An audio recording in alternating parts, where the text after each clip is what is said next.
By the way, Sergeant Slaughter is our guest here on the Brad and Britt Show. This is FM Talk 101.1 WZTK. You were also there in one of the most controversial angles, in one of the most infamous angles in wrestling history. This was Montreal, Canada, 1997. You were, I guess at that point, you were an agent with the WWE? I was a commissioner. You were commissioner of the WWE, and you were right there at ringside. For folks who don't know this has been famously known as the Montreal Screwjob. Bret Hart held the WWF title at that particular time. Yes. He was leaving in real life to go to WCW, the rival promotion, and as had been tradition in wrestling, you don't take the belt with you. You can imagine, for example, if the Green Bay Packers, after winning an NFL championship in the 60s, had said, bye, we're gone to the AFL. So it had been tradition to drop the belt. Bret, because of a personal dislike against Shawn Michaels, and because it was Remembrance Day on that particular day on the Survivor Series, did not want to drop the title.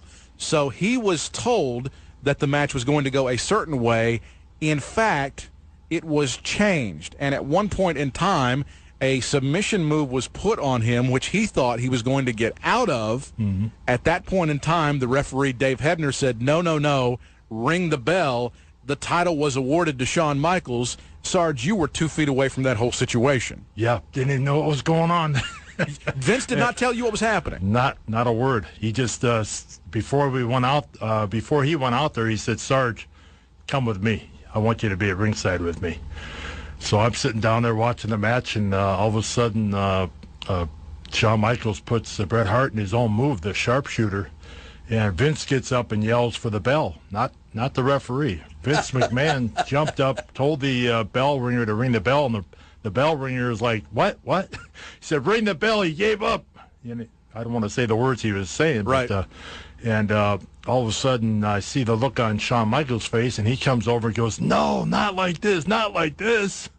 And Vince says, just take the belt, get the hell out of here. Now, Shawn was acting a bit because he was in on this. I don't know. I think over the years he's admitted to it because he's had to, because he has nothing to fear anymore. And so, but I don't believe he was in on it. I think only Vince, his son, and the guy in the truck knew about it because they couldn't leak it out. So all hell is breaking loose around you. The fans are going crazy. Bret Hart leaves the ring. Crazy. He grabs television monitors, starts slamming them. He spits on Vince, then goes backstage. He hits Vince right in the eye. What are you doing during this time? Well, when I first went back, Vince took off. And as I came backstage, there's signs all over that say, Vince's office, arrows pointing, catering, backstage promo stations. And so every Vince McMahon sign that I saw, I tore it off the wall because Bret was out, like you said, having a riot. And Vince went in his room and locked the door. And pretty soon here come Bret, and he looked right at me, and I said, I had no idea.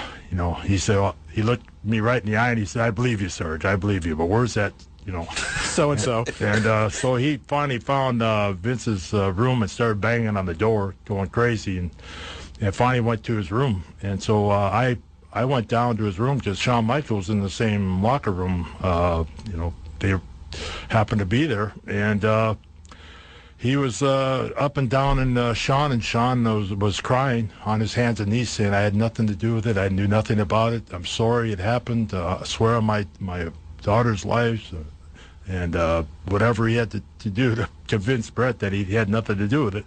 And so I just kind of stood there, and here come Vince and his entourage. And Vince stood there and explained himself. He said, a few weeks ago, our women's champion, Medusa, went on WCW Live and dropped the title right in the trash can. She threw it right in the trash. That's correct. He said, not that I didn't trust you, but I couldn't take a chance. Yeah. And he said, I did this not only for myself and my company, but for everybody that works for us. Well, there's a tremendous backstory. We can get into that in just a moment.